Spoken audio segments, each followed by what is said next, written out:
Welcome to the social showroom, and I'm going to come right out the gates and say it. I am a co-founder of an automotive tech company called MotoAcquire, and we have a special guest on today, my co-founder, Michael Crothers. Thanks for being on, Mike. Congrats, Russ. Mr. Beast has his chocolates, and Logan Paul has his prime drink. Now RussFlipsWhips has his software company. Good for you.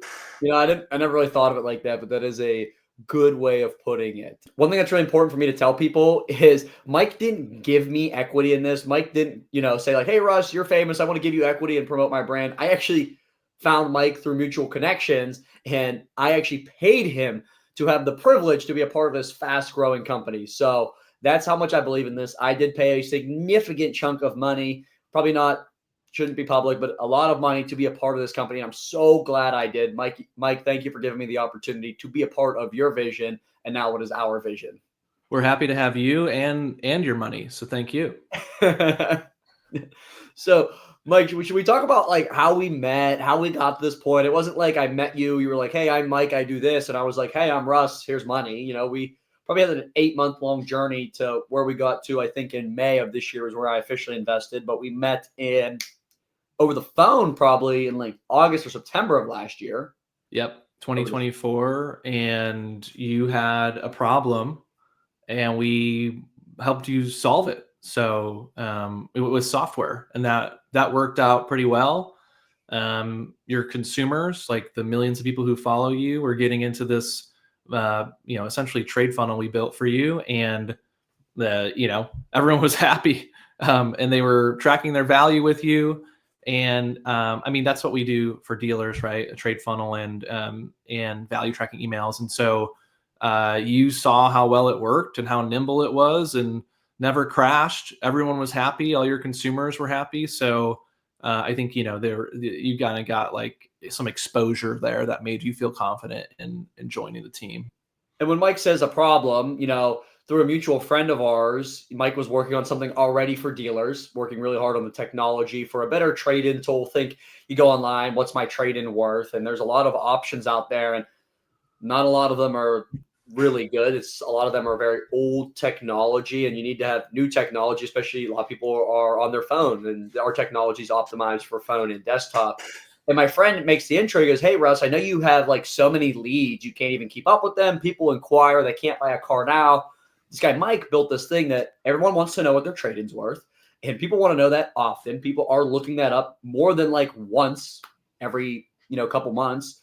And what Mike built is a trade-in funnel that dealers put on their website, and then it retargets them with a value tracking email with a value provider, basically of your choice." He goes, "I talked to him. He'd be interested in talking to you about testing this with you personally, because you get more leads personally than some dealers do."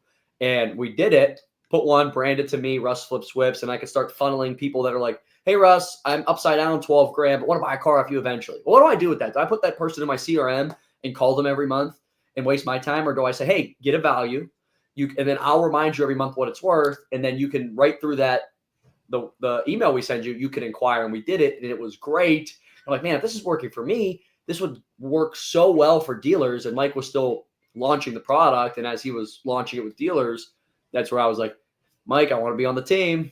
I want to be part of this. And I'm famous. So are you going to give me equity?" And he was like, "Yeah, that's not what tech companies do. We don't just give people equity." And that's where I realized I wasn't as famous as I thought I was.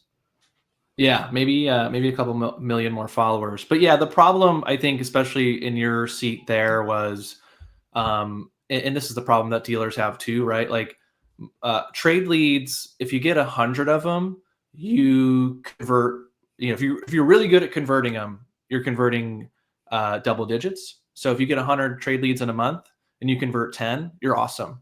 But what about the other 90, right? Those other 90 have signaled to you, "Hey, I'm trying to figure something out." Nobody knows what their car is worth right now. I've got data that can really illustrate that, especially with the volatility in the market, the lack of new cars produced during COVID and the chip shortage, tariff discussions over the last, like, whatever that was, 6 months. Nobody knows what their car is worth. It's very confusing. And so when those people go onto your website, they're trying to get a trade value. They might still be pretty upper funnel. They're just signaling to you like, "Hey, I'm trying to figure this out." And so obviously our trade tool is like new. It's like the newest trade tool that's been built. It's built for the phone. It converts really well. I've got obviously some data with some early dealer partners that we're working with that shows that. But the other piece to it is, again, 100 trade leads, if you convert 10 of them, good job. You should be happy. But what happens to the other 90, right? Yeah. The next month they get their value. The month after that, they get their value. I think I'm a good example. We started, talking, me and my wife started talking about buying an SUV or a van about 4 years ago. We had our first kid 3.5 years ago. And so 4 years ago, we started talking about this. It took us 4 years to buy a car. And so if you, your customers, all your past customers, you should be sending them their value every single month, staying in front of them with something they actually want to open and click into and is informative to them. A lot of dealers are sending, right? We want to buy your car. We have new incentives. We have new cars. We need your car, right? Like nobody cares. Nobody cares about that. They care about themselves. So if you're sending them something that they actually want to open and click into, it's tracking their value. You're going to be getting in front of them, and then you're going to have them be able to take action there. So yeah, that we replicated that with you. And, when you were working at a store, and it was a good way for you to get those upper funnel people, the people who aren't ready for 6 months, 12 months, to at least be tracking something with you instead of you relying on the algorithm on Instagram to hopefully get in front of them in 6 months when they're ready to buy or sell a car. And this just goes, I want to make 2 points. People are operating in a different fashion than they used to. And I have a conversation I had yesterday that really made me realize that we are in the era of education and information. So it used to be you go to the dealership, find the car you want, have them look at your trade, then you get an interest rate, then you decide to buy. Well, a lot of people are doing the whole interest rate and trade value thing before even showing up. They want to know that information. So you might have on your website, like, calculate your payment. Well, people don't even want to calculate their payment until they know what their trade's worth. And even if your calculate your payment tool does a trade, the consumer in their mind doesn't even know that, first off, because they buy a car every 5 years, and that thing didn't even exist 5 years ago. And they go to their website and they're looking for one thing, most people. What is my trade worth? And then a lot of people will just do the math backwards in their head, or they won't even use your payment calculator. They'll use their own. You know me, as a car salesperson, you know how many people had their own payment calculator, calculateyourpayment.com, and they would just show it to me. They don't even trust our math on our website, but they do want to know what their trade is worth. And I heard this interesting stat yesterday from the second largest loan officer firm in the entire country. I was talking to their COO, who wants to do some social media trading with me, and I don't even know if it's a right fit. But I had asked him, what sparked this, and he goes, "Look, 20 years ago, it was like talk to a real estate agent, find a house, and then they would literally, the real estate agent would be like, hey, call this guy, he'll get you a rate, and then close." Now people are going straight to the loan officer before they do the real estate agent, and they want to know what their rate is. And loan officers are not getting referrals from real estate agent. A real estate agent used to give you say you're buying a house, Mike. Hey, Jimmy, this is my buddy Mike. We already have an agreed upon offer. He's going to buy this house. Can you get him approved? And we want to wrap this up in 30 days. Okay, that's a done deal. Now these loan officers are getting leads when people don't know what house they want, and they're not used to this, and they're not adapting with the change. And he said to me, loan officers are terrible at follow-up because they're used to getting warm intro, done deal leads. Now they're getting really high funnel leads. They don't know how to close them. And on a national average, if you are the first loan officer somebody talks to, Mike, what do you think the closing percentage is? Maybe 25%. 1%. Oh, great. So if you're a loan officer and you're like, hey, am I the first person you've called? And they say, yeah, you have a 1% chance of them actually closing with you. And that, the guy told me, is because they don't know how to follow up. They're like, yeah, I'll get you pre-approved. Here's your rate. Let me know when you find a house. That's really funny. You don't know this, but out of college, my first job, I worked at a bank and I became a mortgage officer. And that's actually how I got into startups. We could talk about that at some point, but what I found was, you pre-approve customers, right? Because they have to have a pre-approval if they're going to buy a house, and their realtor wants it. The selling realtor wants it as well. They want to show this person that can, fund this purchase. And so you would do a lot of that stuff. Like that's pretty upper funnel, right? And then what happened was, depending on, and I did mortgages back in like 2000, right after the crash, like 2010, 2009. And you would find that these people would get the pre-approval with you, and then when it actually came time to buy the house and they're getting under contract, well, now they're going to shop rates. And if your bank that month had taken in so much loan volume that it was like crippling the loan processing team and the underwriters, then what your bank would actually do is they would bump the rates up a little bit, because they would stymie that flow, and then you'd be out of market. And especially in Chicago where I'm at, and people are buying $1 to $2 million houses, I mean, eighth percent change in your rate is pretty noticeable. And so that's probably also part of it. Is it's especially now, it's so much easier to shop mortgage rates that one, the loan officers need to be better at following up, but two, you kind of have to help them understand like why going with this bank over an eighth of a point high or low is better than going with us. You have to have your why buys. But anyway, tangent alert. Super interesting. But speaking of follow-up, let's talk about the mechanics of MotoAcquire. Why is it, like, I'm going to use your terms, a holistic, which maybe you could explain what that word means. I've heard you say it a lot. I've never asked you what it means. A holistic solution to getting a trade offer on a dealer's website or even a previous customer from your previous database. What are the inner workings of MotoAcquire, and why? And we can talk about this. Why has it converted at almost double a closing percentage in terms of lead coming in to actually selling their vehicle or buying a car to some of these legacy value trading tools that we have off-ramped some dealers with? Why are we converting at nearly 2 times the rate? Can you kind of peel back the curtain on that? Yeah, so there's a couple things. I think maybe we should just at this point be clear on what MotoAcquire is. And the simplest way I can put it is we do 2 things. We are a trade funnel for dealers' websites integrated directly in on the SRP and VDP. And also we are a value tracking email solution. So, people are landing on your website, convert them now. And then also those that don't convert, or all your past customers, just start sending them their value. So that's what we do. There's some secret sauce in there as far as how the trade tool really works and how it converts. I've been in the automotive software space for over a decade now, 12 years.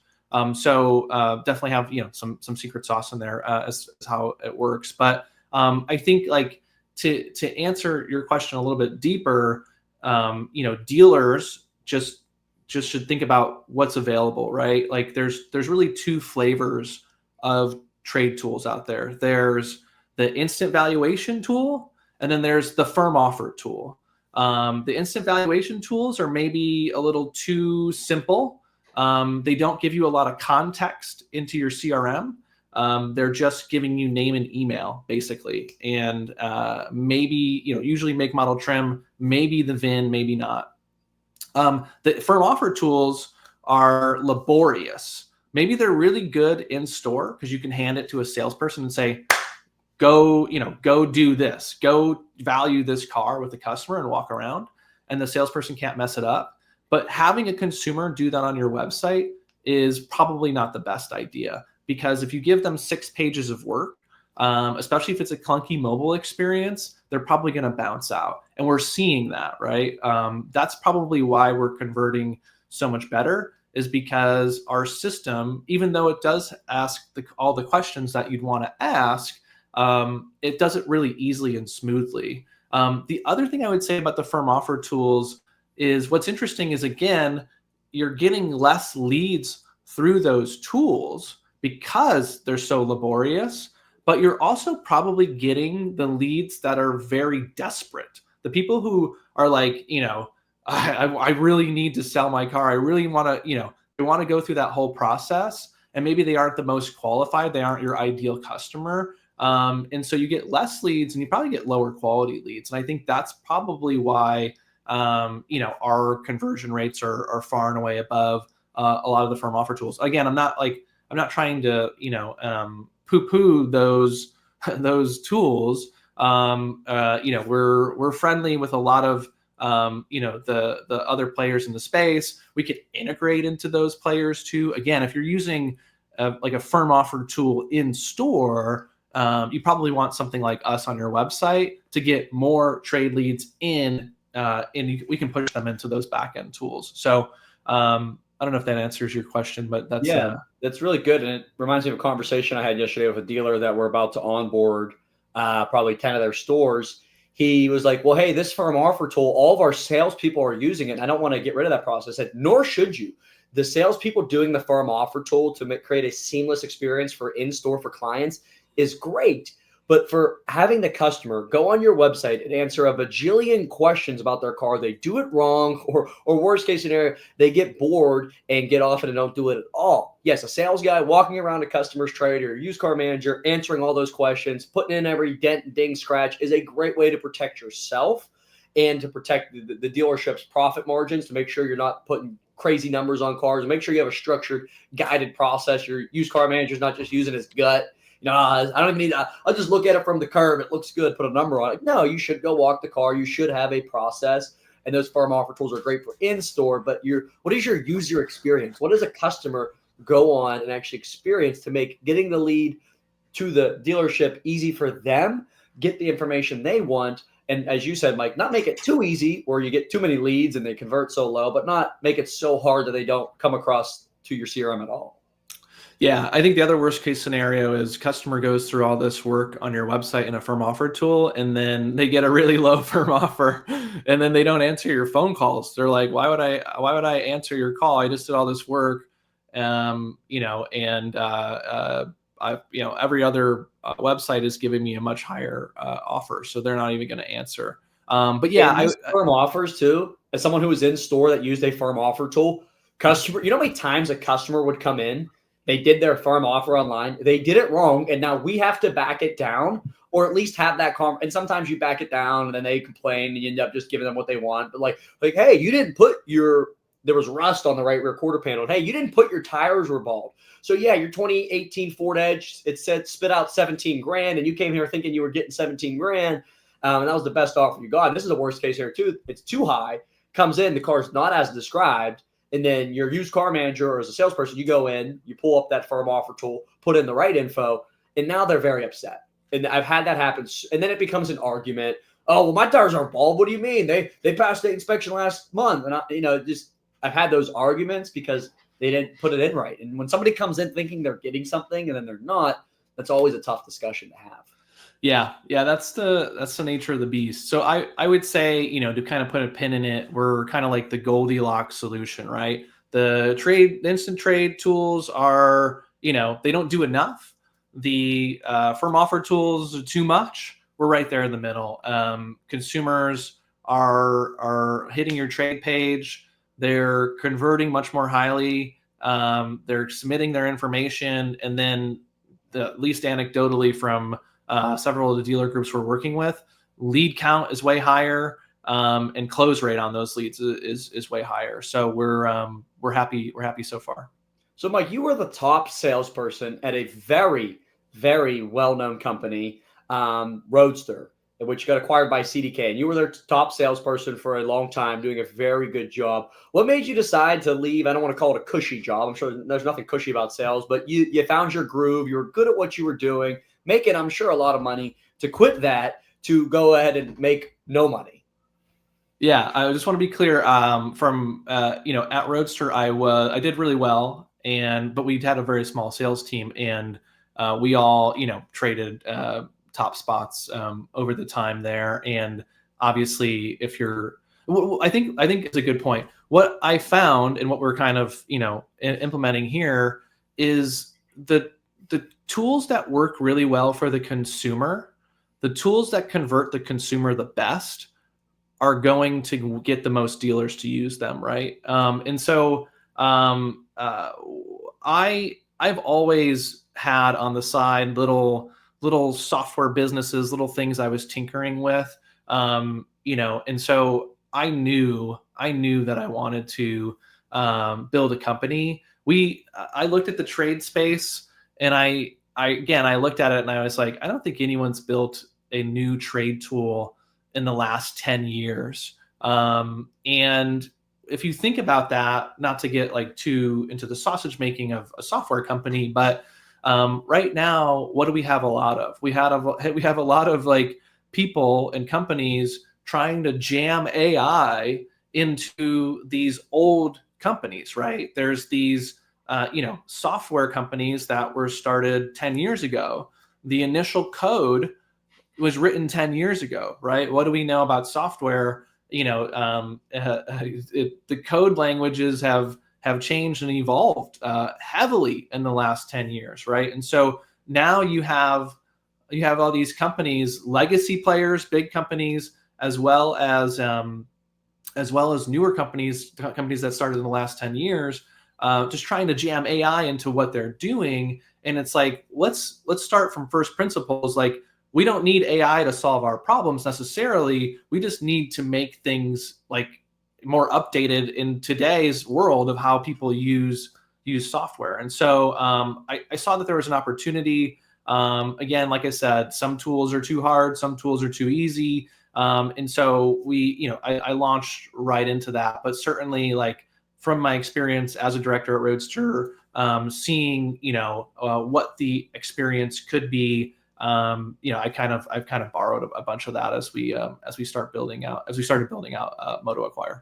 Yeah, I mean, Roadster, as someone who used Roadster, it's a very user experience focused tool for the consumer. On the back end for salespeople, I would objectively say not extremely easy, but easier than most. There was some hiccups that I experienced and our team did, but it did work. And I think that's what probably made selling it, I'm not going to say easy, but like when you have a thing that works, people are willing to buy. You're not selling something that like kind of works. Hey, this works. We have the proof. And Roadster really exploded in a short amount of time. And I think some of that is timing with COVID, people buying cars from home, Roadster Sure. being a digital retailing tool. But more importantly, that's just where things were heading anyways. I think COVID might have just accelerated that timeline. So you would say a lot of your inspiration for what it could be came from Roadster's attention to detail and the user experience. Yeah, I mean, again, I think there were like 20 digital retailing tools. I remember at one point in the Toyota program, there was like 17 options, and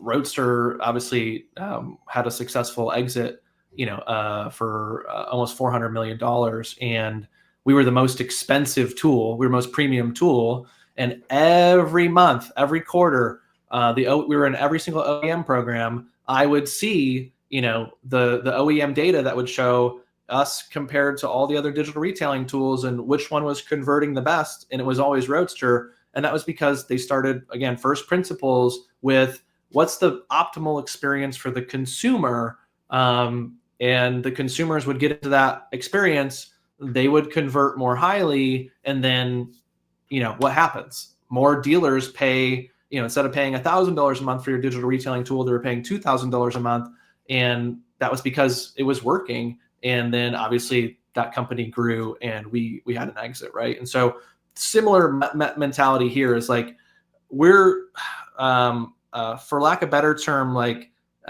super anal or obsessive over like, where's the button, what's the consumer. And so like, I think anyone listening to this would be like, another trade tool, right? We needed another trade tool. But it's like, once you actually use this trade tool, you're like, oh, this makes sense. It makes sense why this is converting so well. And the CRM is still getting so much context on this consumer. But yeah, to be clear, our trade funnel, it's mobile first, super easy, embedded right in the dealer's website. The consumers are just like clicking the options, going through, it's moving them through it very quickly. We pay for the expensive premium vehicle images. It looks like a super premium experience. Dealers who sign on with us, we're buying the valuation data. So if you're a KBB dealer, you can use KBB values through us. You pay us, and we're buying that data. We also have Black Book. I don't know if we should say it yet, but we're working on something with VinQ, so we could have VinQ values. I guess we could say it.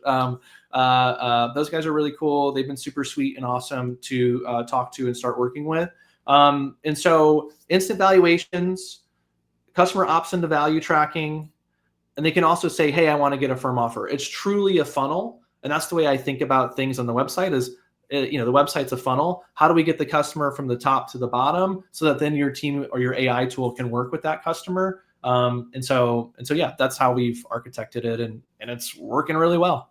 I think what's really cool about what we do, it is all we do. And I think that is what people are kind of shifting towards, is like, we want the best. We don't want the jack in the box Swiss Army knife. Hey, this one company cut them a big check and they do everything. Because prove me wrong, please. There is no company that does everything a car dealership needs and does it at a high level. So it can be challenging for dealers. I understand having many different vendor partners, but it's the lay of the land. And if you want to have the best experience for your consumers and the best experience and convert these leads at a high level, you need to have the best solution for all these different angles at which a dealership is going to operate. People outside of the automotive world don't realize how many angles a car dealership, just in the sales department, let's not even talk about service or parts or even a body shop, but just the sales department, how many opportunities and ways there are to sell a car and get a lead. And then once that lead comes in, like, how many things are working together. And, to run a dealership effectively, you have to be a very highly intelligent person who understands how all of these things work together.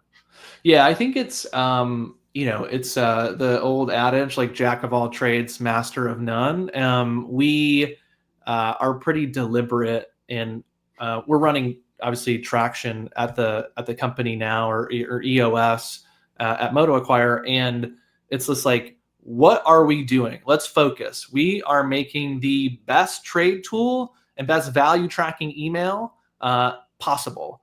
There are some companies that do those things, but they also do 20 other things, and it's like, well, of course they're struggling with conversion because they aren't solely focused on this. And I think the other thing that is, I was thinking about this on the train on the way into the office. I come into the office every day, is like, the stakes are so high for us. Like, I have a 3-year-old, I have a 1-year-old, my wife is pregnant, she doesn't work, she takes care of the kids. Like this has to work. Like, the stakes are so high. I'm coming in here every day, but the days that I'm not going into dealerships, I'm fully focused with our development team and the other people in our organization to make the best tool possible, because it has to work. Otherwise, like, I'm not gonna be able to, feed my family. And so, those stakes and those constraints to really focus, I think, that's why we're seeing early success so far with the conversion rates. The page to lead conversion is up for all the dealers that use us. They're converting these leads more highly than tools that they were recently using. So it's important to be focused. How exciting for you is it as a founder of a company? This is your baby. You've been working on it for, I think, almost 2 years. We've really gone live over the last couple months. And most recently, we probably had our biggest success story, which was onboarding a substantially sized dealer group across all rooftops. Offboarding a legacy trade-in tool, one of those companies that says we do it all okay, not great. And you get a text from them, and I'll leave it up to you if you want to say who and when and why and where, but you get a text from them basically with firm, concrete data that, hey, you have doubled our sales for trade-in tool leads or trade-in leads. I mean, how does that make you feel? Like, okay, like, I knew this was going to work, but now I know this works at scale. Yeah, we've had some independents, we've had some one-offs and some really good success stories, but like, across a large automotive group, like, you just doubled our conversion rate. Yeah, it's that validation is huge, and it kind of makes it all worth it. I mean, again, when you're going to do anything, you have a hypothesis. If you think back to, like, grade school, the scientific method, you're going to try some different things out. And you have to have a lot of courage and conviction. It's a tough space. Like, the automotive software space is pretty cutthroat. It's pretty hard. It's very competitive. Everyone is really, they're trying to grow. And so for us to come in as a startup, basically bootstrapped, aside from obviously the money that we made you put in, it's huge. And I won't say that dealer group yet, but yeah, it's 15 stores. They're in the Midwest. They're super respectable group. We're gonna do some content with them and really explain what's going on there. But yeah, we're the other thing I think that's really interesting, and one thing that they said on top of like the success that they've had so far in like buying more cars and making more money, which is the whole reason we're doing this. One of the things that they said is they're like, we had our leads were pushing into their CRM, and they're like, can we get the lead to show this way instead of that way? And we were just like, sure. We made the change. Like I wouldn't say we requested it. We made the change in like 12 hours. And on the next call with like all their leadership team, they were like, that was insane. Like, we've been asking all these other vendors to make these changes to just how the leads show in our CRM. And they all would be like, we can't do it. Or they would like not get back to us for a few months on it and then say they can't do it. And they were like, you guys just made the change. And it's like, well, again, coming from Roadster and just understanding how leads push into CRM, the way we built this tool, we just have all that context from me being in automotive software for over a decade. And it's like, we know that we need some flexibility in the CRM integration. And so we're able to make that change. We've done a few other, like, I wouldn't say custom things, but, generally speaking, I think this is an important point, and dealers will resonate with this. You have an idea, you're a dealer, you're using a piece of software, and you're like, if only it could do this, right? And a lot of those ideas are good. Some of them are bad, but dealers using the software, they have good ideas. And then what they'll end up doing, especially with large legacy companies, is they'll tell their sales rep or their success rep.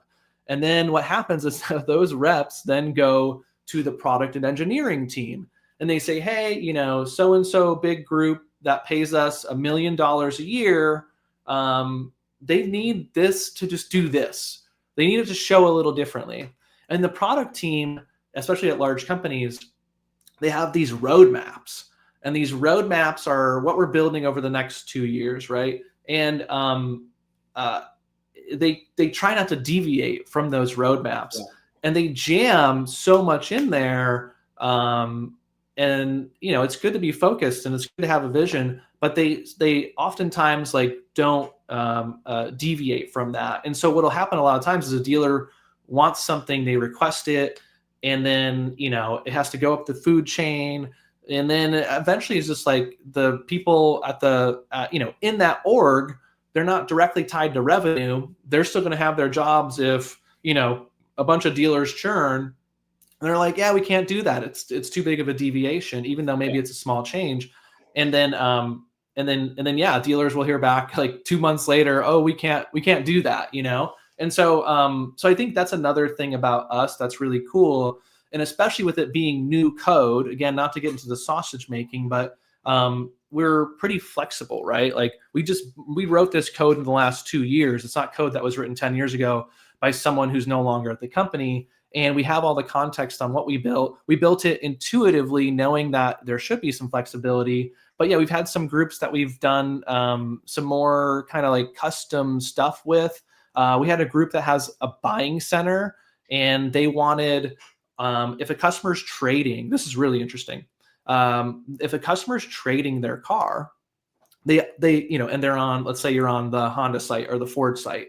Obviously, they want that lead to go to the store. But since they have a buying center at the group, if the customer clicks that they want to sell their car instead of trading, they just want to sell it, then they wanted that to route to the buying center CRM. And so what we did was we built a new question. It's super easy as the customer's going through the flow, and we just made it map to the right place. And we launched that change in August 10th. And I spoke to the guy who manages the buying center for that group at the end of August. And he said, we almost doubled the amount of cars we bought in the buying center. We were stuck at a certain number. And then this past month, we almost doubled it. And so it's just really interesting when you have that flexibility, and then you are talking with your dealers and understanding what is the challenge that you're trying to solve. Like, how can we actually make this work and fix these problems? Yeah, a lot of companies aren't doing that. They're following the model of build it once, sell it a million times. And we're a little bit different than that. And I think that's why we've had a lot of early success too, is we have this this nimble approach. So you have doubled dealerships leads, you've built them custom tech. How do you scale that when it's, you're talking right now, we're talking sub 100 dealers. Hopefully, I think we're we're pacing to have that built, have 100 dealers beat by the end of the year. But okay, you have 1,000 dealers. How do you continue that pace? And is that part of our strategy?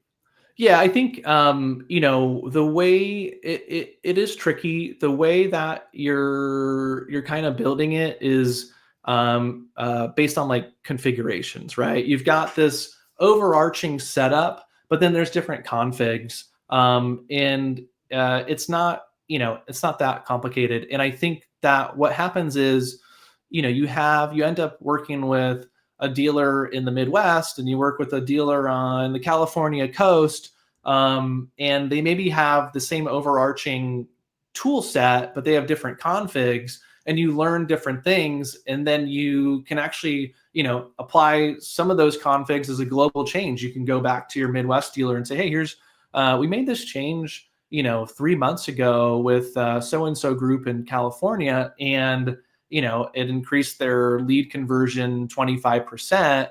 We should try it with you. And so I think that, again, like coming out of the box, just buying software out of a box is fine. But the companies don't, generally improve over time. They built it once, they're trying to sell it, a million times. And so it's certainly kind of the way we've architected it.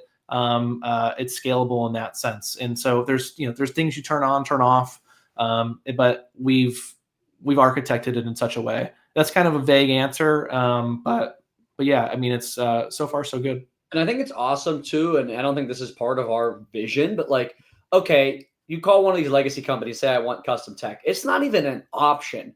Where I think with us, we might say, hey, there's a price for that. But yeah, we're up for that challenge. Let's talk through it a little bit more, make sure it would actually work. But I think if any dealer called you, and even if it was a massive change, there might be a price tag associated with custom tech.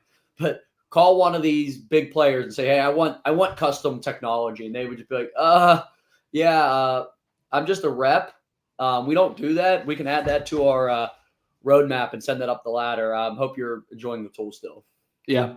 I think it's funny. I was with one of our groups yesterday reviewing like what we would call a PRD, a product requirements doc, and going through like, okay, when you think about what you're trying to build, you first start with the problem. And so, I mean, any dealer that comes to us, you keep using the word custom. It's not necessarily custom. It's like additive, or it's a configuration within our software. Our software is pretty nimble in that sense. We start with, the problem, right? Okay, what's the problem you're trying to solve? And then we work backwards from there. And a lot of times we've already kind of got like the solution built. But we can make some tweaks, changes, configurations that's specific to that group. But again, that's like, I think that's the smartest way to do it, because then you're continuing to grow, you're having these learnings. And the other thing is, maybe 10 years ago that was impossible because it was harder to write lots of lines of codes and and make lots of changes. But with AI involved in coding, our development team can make new code very quickly. We had another dealer group ask us to build an integration with dealer.com, and we built that in less than a week. And my head of development said, this would have taken like a month to 2 months, 5 years ago. And now we have this awesome integration. Anyone who has a dealer.com website can turn on MotoAcquire, and like the flick of a switch, it slides right out on the SRP and VDP. Super awesome trade funnel, instant valuations, firm offer requests, opt into value tracking. And it's like, yeah, we built that very quickly, and it works. It works perfectly. So it's just part of being, I think that's, rather than coming out of the box and being like, we're AI and kind of co-opting this whole AI trend.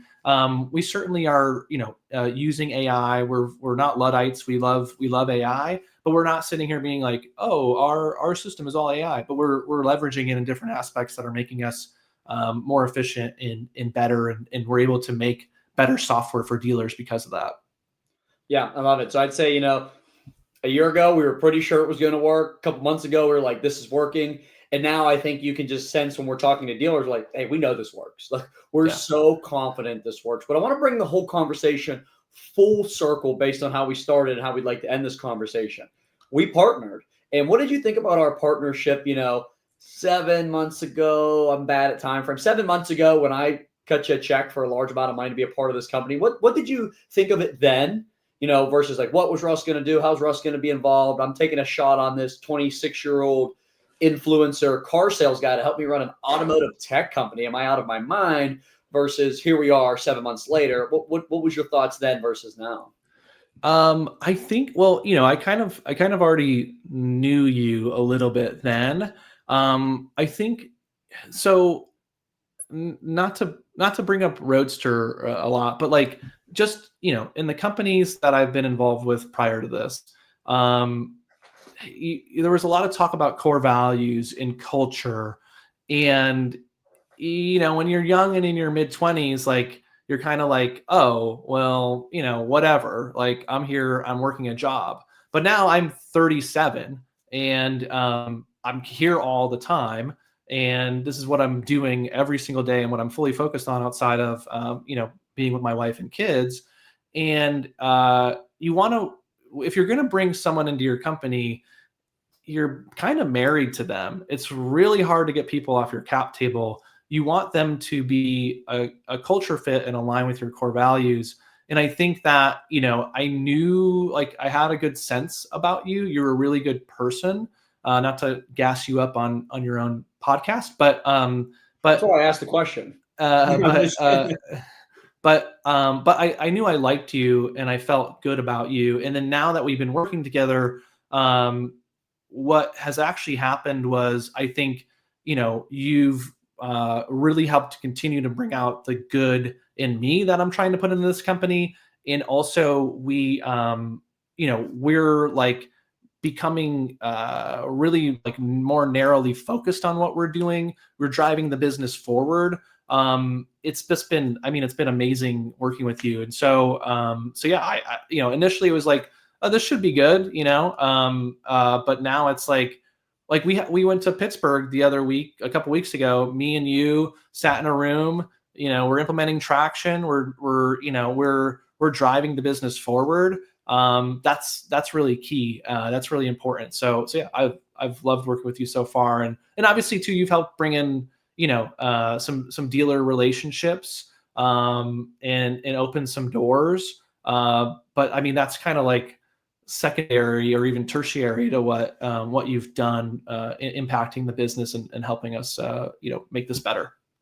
Yeah, and I asked the question just to anyone listening, like, make it know that like what we're doing isn't like, I feel like some people looking from the outside would be like, who's this guy Mike? Oh my gosh, he's working with RussFlipsWhips. It's probably just to like leverage. And I think where we're at right now, even if I didn't have a social media presence, wouldn't be far off from what we're doing now. And I think it just legitimizes what we're doing. This isn't like, I don't even think I've publicly stated to anybody what we're doing. I've actually been doing it in the background, which proves out what we're doing is really working. Imagine once we turn on flip the switch of like, Russ starts really talking about this on his social media. To anyone flip the FlipsWhips switch. The FlipsWhips switch. Yes.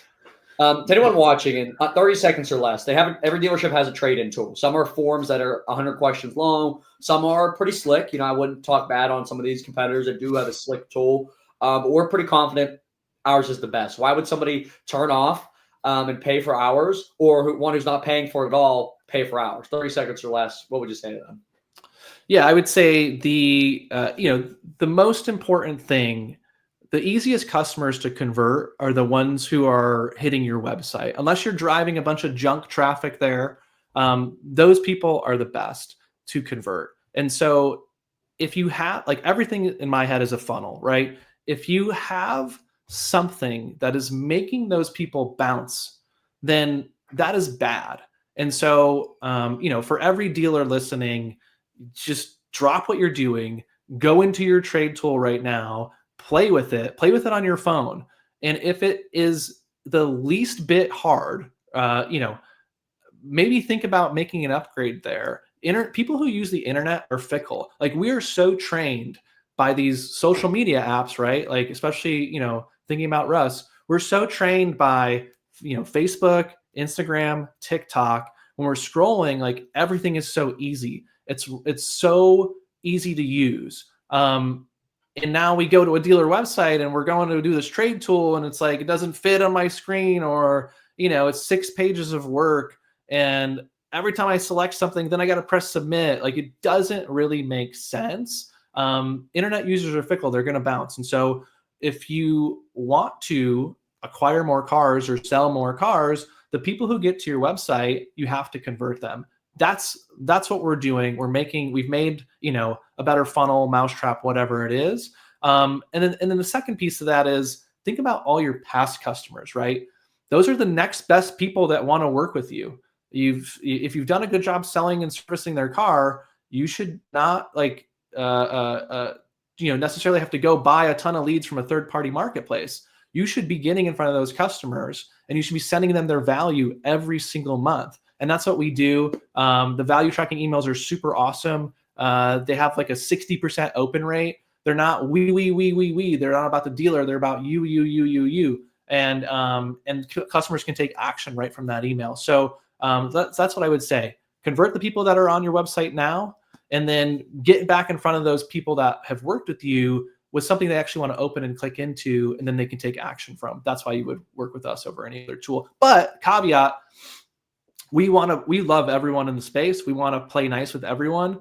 We're open to integrating. We have dealer partners who are introducing us to other vendors. One of our key goals for 2026 is to integrate into as many partners as possible. So if you're using a big, firm offer tool, I think I even mentioned, VinQ earlier, like, we can integrate there.